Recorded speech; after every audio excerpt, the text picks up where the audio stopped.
Hey everybody, welcome back to the channel.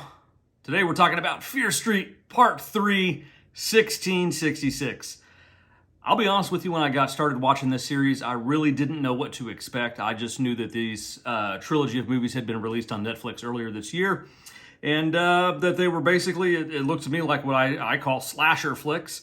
But we decided to give it a watch. It is October, so it is Scary Movie Month, Spooky Movie Month, Slasher Movie Month. You can just, whatever you want to call it, it's time to watch that sort of movies that leaves you a little on edge, gets you that little feeling of being uncomfortable when you have to go out at night to take out your trash. What's lurking on the other side of the fence? What's hiding in there, the bushes? Who knows? All right, so let's talk about Fear Street Part 3 right now.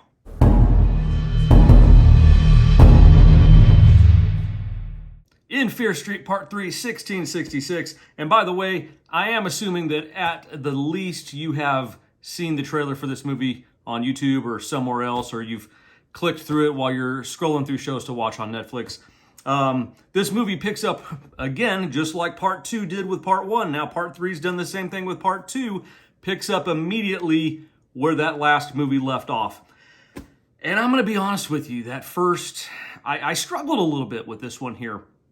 They did something huge that really kind of bothered me with it. They took the actors from the first two movies, and this one takes place in 1666 and gives you the origin story of Sarah Fier, tells you about the curse, the woman herself, the witch. But in this story, in doing so, they took all of those actors from Part 1 and Part 2, and they essentially recycled them into characters back in 1666. Not something I am a big fan of. I know this happened in Deadwood. The actor, I can't remember his name, that killed Wild Bill Hickok in Season 1. They brought him back in Season 2 playing a completely different character. I didn't like it then. I don't like it now. For me, the fake accents they're using, I'm assuming it's an attempt at Irish. I'm not 100% sure. It was not great, though. And that really kind of just bummed me out. Just watching this, I'm like, seeing these characters, it's like watching your favorite character from something else. And by all means, I use favorite kind of loosely here.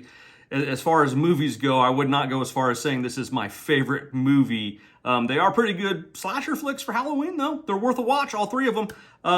But it's like watching your favorite character after your favorite show ends, and then they're in a different show, and you're like, what the hell is going on here? That's not Walter White. Yeah, that Breaking Bad ended, and then he went to do Total Recall and played a completely different character that, I kind of had that same feeling here with these characters from the first two movies that had been recycled into these other characters.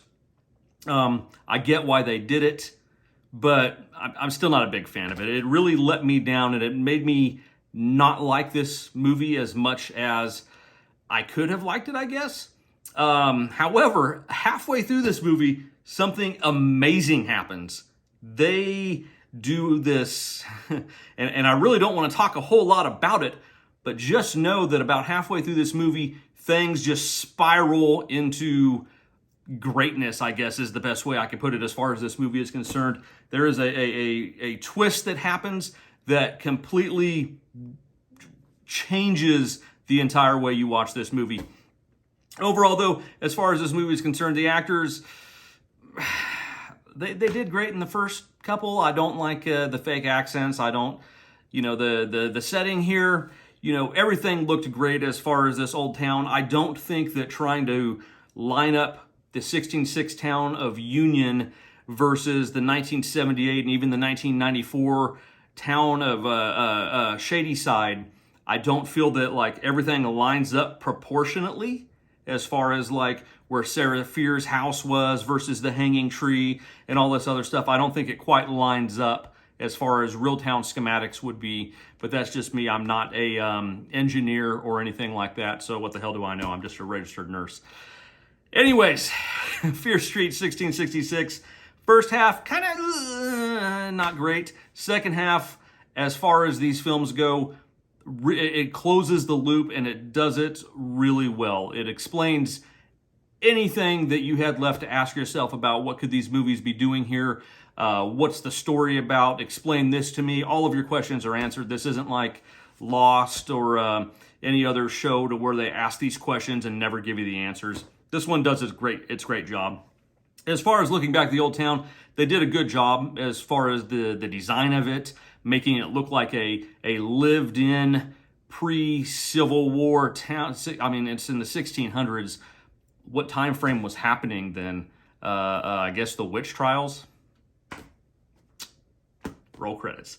Either way, I do recommend this movie. I probably would rate it at about a 6 out of 10 as far as horror movies go. There's not a whole lot of death and slasher killer stuff in this one. So if that's what you're looking for, you're going to be kind of let down.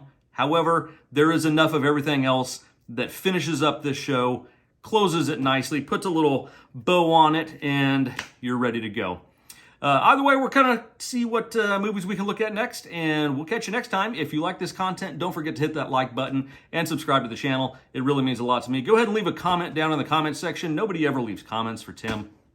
Come on now. Somebody could write something. I'd appreciate it. Thank you, everybody. You take care. We'll catch you next time.